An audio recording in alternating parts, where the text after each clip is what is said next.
নমস্কার বন্ধুরা, আজ আমি বানাবো আলুর দম। তো আলুর দমটা বানানোর জন্য আমি 250 গ্রাম মতন আলু নিয়েছি একটা পেঁয়াজ, একটা মিডিয়াম সাইজের টমাটার, আর নিয়েছি 1 চামচ মতো আদা রসুনের পেস্ট। তো প্রথমে আমি আলুটা সেদ্ধ করে নিয়েছি। তো আলুটা কড়াইতে তেল দিয়ে আলুটাকে লাল লাল করে ভেজে নেব। তো লাল লাল করে আলু ভেজে নিয়েছি। সেই কড়াই আমি অল্প তেল দিয়ে দেব ছোটো চামচে 1 চামচ জিরে, দিয়ে দেবো একটা তেজপাতা, দিয়ে দেবো কিছুটা পরিমাণে হিং। তো হিংটা দিয়ে দিয়েছি। এবার দিয়ে দেব আদা রসুনের পেস্ট, ভালো করে মিক্স করে নেব।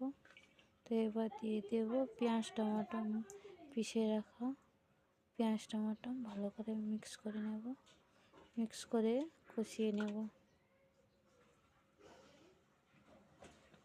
যতক্ষণ না তেল ছাড়বে। তো ততক্ষণ ভালো করে কষাবো।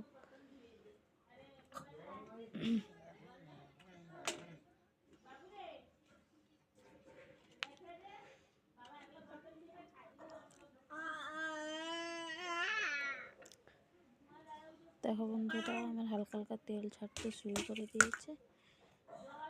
তো এবার দিয়ে দেব শুকনো মশলা, যেমন পরিমাণ মতো লবণ, দিয়ে দেব পরিমাণ মতো লাল লঙ্কার গুঁড়ি, দিয়ে দেবো 1 চামচ মতন হলুদের গুঁড়ি, দিয়ে দেব